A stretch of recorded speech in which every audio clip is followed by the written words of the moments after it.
একজন যুবক সঞ্জয় হালদার এবং ক্রীড়া সংগঠন কল্যাণ চৌকিকে রেখে অনেকগুলো তথ্য আপনাদের সামনে তুলে ধরেছিলাম এবং আমরা দেখিয়েছিলাম কিভাবে ব্রোকার শতদ্রুকে স্কেপগেট করে এই ঘটনা থেকে রাজ্য সরকার,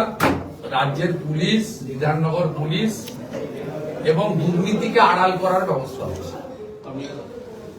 এফআইআর এর ত্রুটি ছত্রে ছত্রে আমি সেদিন আপনাদের সামনে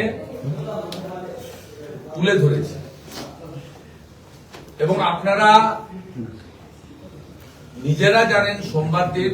কলকাতা হাইকোর্ট খোলার পরে প্রধান বিচারপতির কাছে আমি একটি জনস্বার্থের মামলা করেছি, আরো দু একটি সংগঠন ব্যক্তি তারাও জনস্বার্থের মামলা করেছেন এবং সেই মামলার মূল বিষয় ছিল যে রাজ্যের ক্রীড়া এবং দমকল মন্ত্রী এদের বিরুদ্ধে ব্যবস্থা নেওয়া, যে যুবকদের এত মূল্যবান অর্থ দিয়ে টিকিট কাটতে হলো, তারা প্রতারিত হলেন, তাদের অর্থ ফেরত দেওয়া এবং মাননীয় মুখ্যমন্ত্রী যে কমিটি করেছেন, যে কমিটিকে আমরা ওনার পাড়ার কমিটি বলে মনে করি, সেই কমিটির পরিবর্তে নিরপেক্ষ কমিটি তৈরি করা কোর্টের মনিটরিং এ, এটা আমরা দাবি করেছিলাম এবং কালকে লিভ গ্র্যান্ট করার পরে লিস্টে না আসার জন্য আজকে আমার পক্ষ থেকে আমার লয়ার মাননীয় বিল্লধর ভট্টাচার্য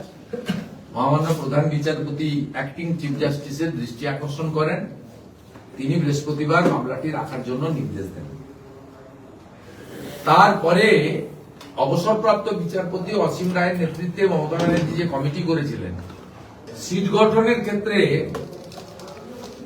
পীযূষ পান্ডে সহ 4 জন পুলিশ অফিসারকে দিয়ে একটি সিটের ফরমেশনের অর্ডার কপি সংবাদ মাধ্যমে নবান্ন থেকেই দেওয়া হয়। যে পুলিশ নিয়ন্ত্রণ করতে ব্যর্থ হয়েছে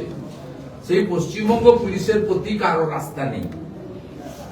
কারণ শতদ্রুর সঙ্গে যদি মনোজ বার্মার ছবি প্রকাশ পায়, শতদ্রুর সঙ্গে যদি মুখ্যমন্ত্রীর ছবি প্রকাশ পায়, তার মাথায় যদি এত বড় বড় প্রভাবশালীদের আশীর্বাদ এবং হাত থাকে, সেক্ষেত্রে এই রাজ্য সরকারের মনোনীত 4 জন আইপিএস এর নেতৃত্বে যে সিট, তারা কখনোই নিরপেক্ষ তদন্ত করতে পারেন না। প্রথমত, ব্রোকার শতদ্রু এই ইভেন্টটা অন্যজনের করার কথা ছিল,